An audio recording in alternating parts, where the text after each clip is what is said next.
আসসালামু আলাইকুম ভিউয়ার্স।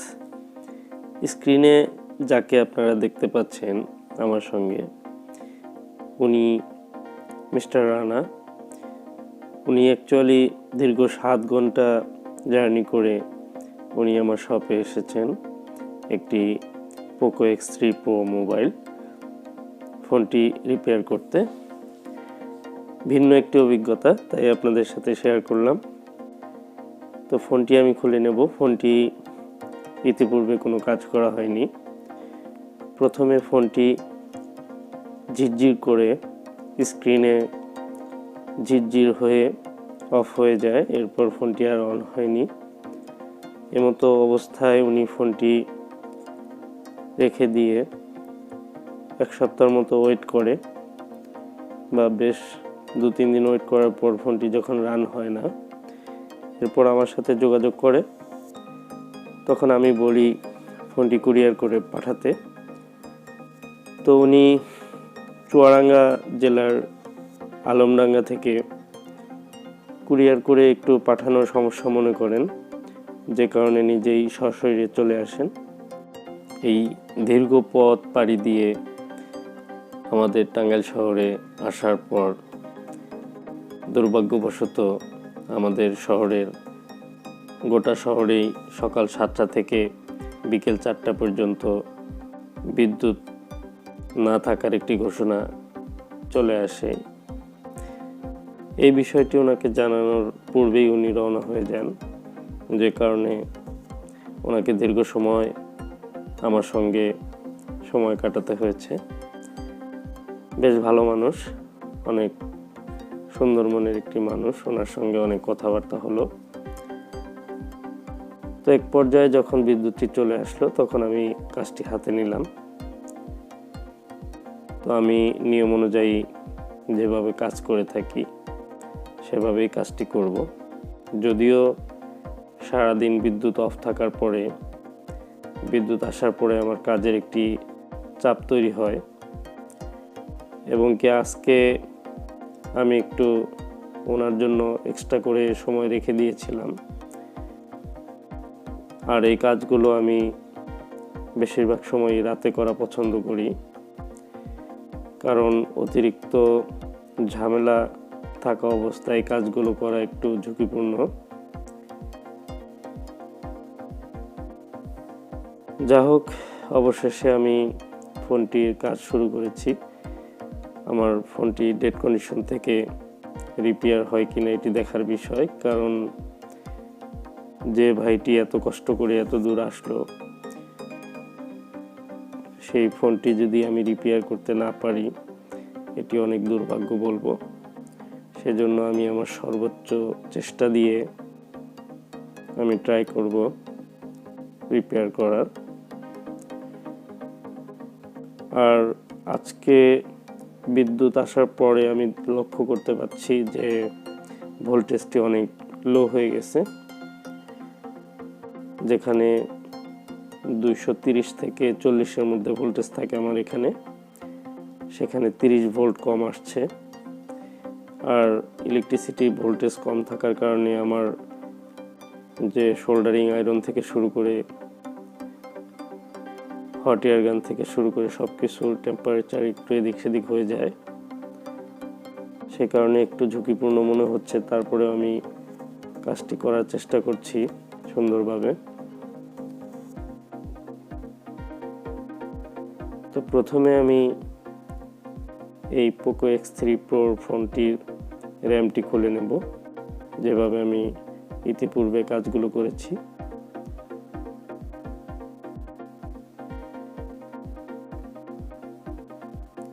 আসলে পোকো X3 Pro অনেকগুলো ফোনই আমি পাচ্ছি, যে ফোনগুলো কিছু কিছু ফোন হয়তো ইতিপূর্বে রিপেয়ার করা হয়েছে।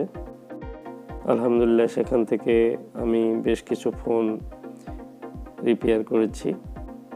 আবার কিছু কিছু ফোন আছে যেগুলো রিপেয়ার হয়নি, কারণ যেগুলোর সিপিইউ ড্যামেজ থাকে অথবা ফ্ল্যাশের আইসি ড্যামেজ থাকে, সেই ফোনগুলো কিন্তু রিপেয়ার করা পসিবল হয় না। আর কিছু কিছু ফোন আছে আসলে যেগুলো অনেক সুন্দরভাবে অনেক যত্ন সহকারে কাজ করি, এরপরেও রিপেয়ার সাকসেসফুল হয় না। এর কারণ হচ্ছে যে আল্লাহ পাক না চাইলে কিন্তু সেই কাজগুলো কিন্তু কোনোভাবেই হবে না। তো আমি আসলে ট্রাই করি আমার মতো করে, আমার সর্বোচ্চ দিয়ে চেষ্টা করি যে ফোনগুলো যেন ঠিক হয়। কারণ একজন ডাক্তার কখনো চায় না কোনো রোগী খারাপ হয়ে যাক বা সুস্থ না হোক।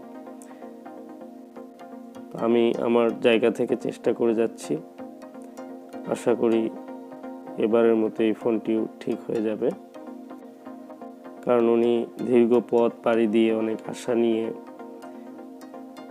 কাজটি চোখের সামনে করাবেন বলে এসেছেন। আমি ওনার সামনে এই কাজগুলো করছি, কিভাবে আসলে কাজগুলো করি, ব্যতিক্রম কিছু নয়, খুবই সাধারণ এবং স্বাভাবিকভাবে আমি কাজ করে থাকি। দেখুন আমি সিপিইউটি রিমুভ করে নিলাম।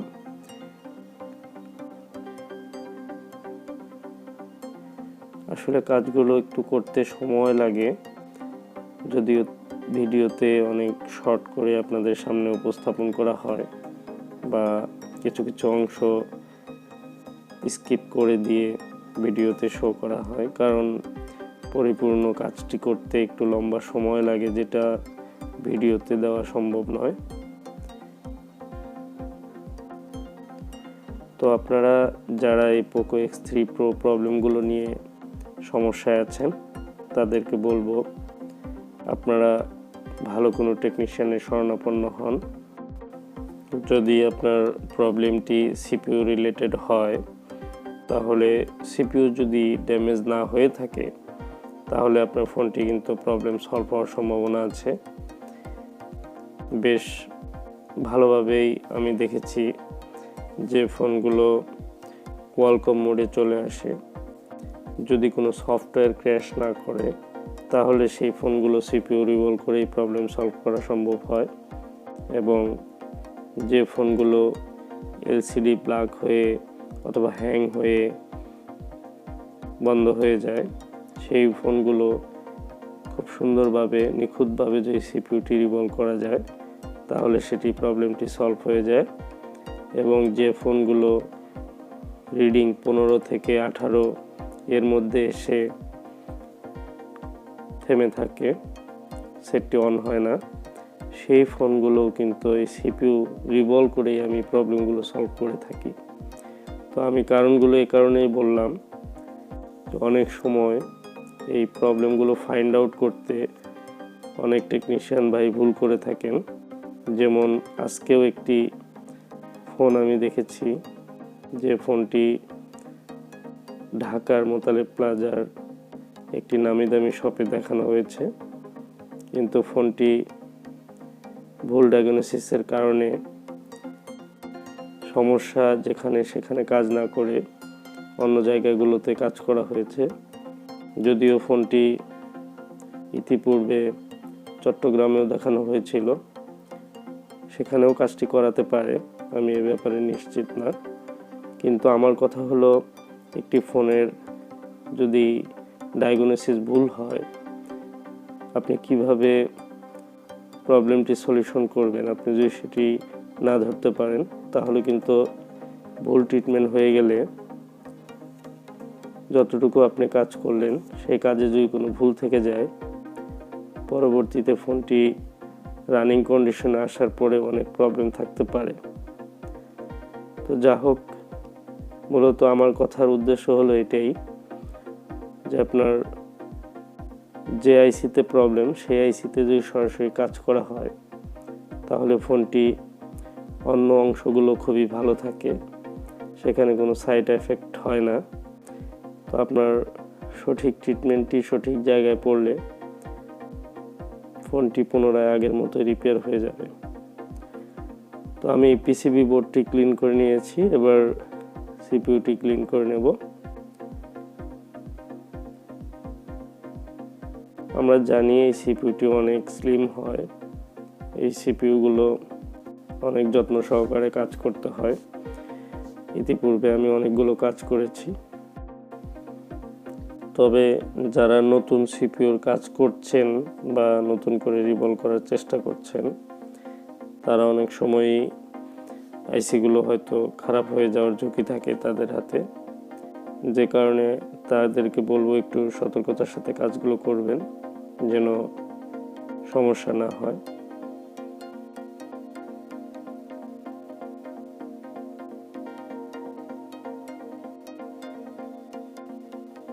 আমার সিপিইউর যে ব্ল্যাক যে বলগুলো পয়েন্টগুলো আছে সেগুলোকে আমি ভালো করে স্পষ্ট করে নিচ্ছি।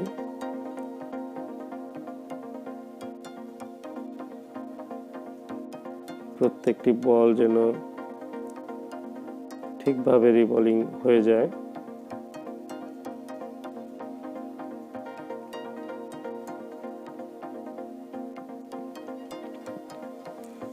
তো আমি এবার রিভলিং প্লেট বসিয়ে আমি রিভলভ করে নেব।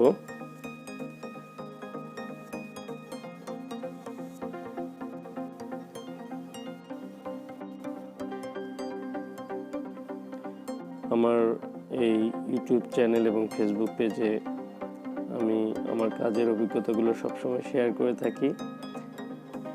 যারা আমার সাবস্ক্রাইবার আছেন তারা অবশ্যই বিষয়টি জানেন, আর যারা নতুন আছেন তাদেরকে বলবো আপনারা অবশ্যই চ্যানেলটি সাবস্ক্রাইব করে নেবেন। কোনো না কোনো সময় হয়তো আপনার উপকারেও আসতে পারি। আর ভালো লাগলে অবশ্যই একটি লাইক দিয়ে দিবেন। আমাকে দেওয়ার মতো কোনো পরামর্শ থাকলে অবশ্যই কমেন্টে জানাবেন, কারণ আমি জানি অনেক সিনিয়র টেকনিশিয়ান আমার এই ভিডিওগুলো দেখেন। আমি প্রত্যেকটি টেকনিশিয়ানকে সম্মানের সাথে দেখি। আমার সিপিইউ রিভলিং কমপ্লিট হয়ে গেছে। আমি একটু ক্লিন করে এরপর সিপিইউটি প্লেট থেকে আলাদা করে নেব। দেখুন অলরেডি আমি সিপিইউটি প্লেট থেকে আলাদা করে নিয়েছি। এবার ব্রাশ দিয়ে পরিষ্কার করার পর আমি দেখে নেব সবগুলো বল ঠিক আছে কিনা।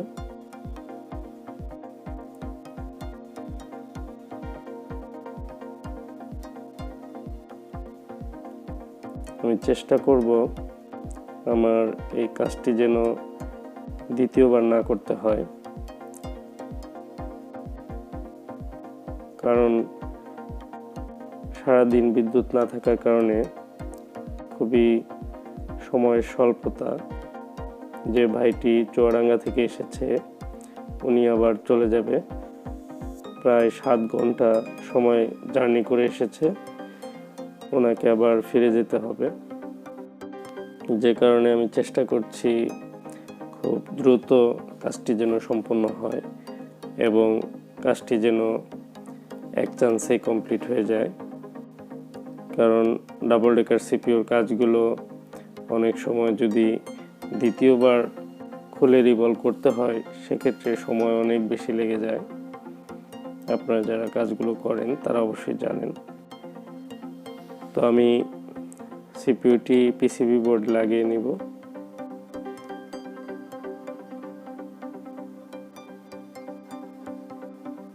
সিপিইউটি লাগানোর সময় অবশ্যই পজিশনগুলো দেখে নিয়ে লাগাতে হবে, আপনারা জানেন। সেই বিষয়গুলো লক্ষ্য রেখে আমি লাগিয়ে নিচ্ছি।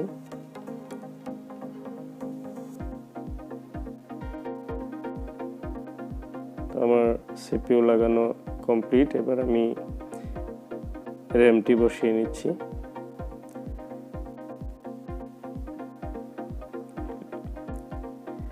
র্যাম লাগানোর সময় অবশ্যই র্যামের যে চারপাশ সেটি ভালো করে দেখে নিতে হয়।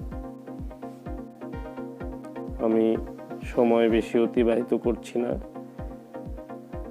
সিপিইউ এবং র্যাম একসঙ্গে বসিয়ে নিচ্ছি খুব দ্রুত। আশা করি আমার ফোনটি রান হয়ে যাবে ইনশাআল্লাহ। আল্লাহ পাক যদি চান এক চান্সেই ফোনটি রান হয়ে যাবে, কারণ আমার সম্মান আমার টাঙ্গাইল জেলার সম্মান, আমাদের মোবাইল সার্ভিসিংয়ের সম্মান, আমি মনে করি পুরোটাই আল্লাহ পাকের হাতে। তিনি যদি অসম্মান না করেন আমার ফোনটি এখন রান হয়ে যাবে। তো আমি ফোনটিকে একটু ঠান্ডা করে নিচ্ছি।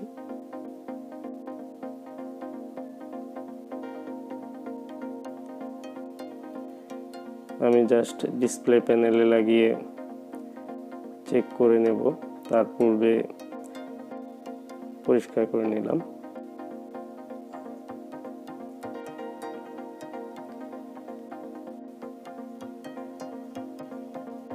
আমি পাওয়ার সাপ্লাইয়ের মাধ্যমে ওভার রিডিং এবং শর্টটি চেক করে নিচ্ছি, সব ঠিক আছে। সরাসরি ব্যাটারি দিয়ে অন করছি। আলহামদুলিল্লাহ আমার ফোনটি কিন্তু রান হয়ে গেছে। দেখুন পোকো লেখা চলে আসছে। আমার যে ভাইয়ের ফোনটি, উনি অত্যন্ত আনন্দিত। আসলে লাইভ কাজটি উনি দেখলেন আমি কিভাবে কাজ করে থাকি। যদিও একটু লম্বা সময় লেগেছে, এরপরেও কাজটি সম্পন্ন হয়েছে। দেখুন ভাইটির অলরেডি ওয়ালপেপার কিন্তু তার ফোনে চলে আসছে। তো আজকের মতো এ পর্যন্তই, আর সময় অতিবাহিত করব না। আসসালামু আলাইকুম ওয়া রাহমাতুল্লাহি ওয়া বারাকাতুহু।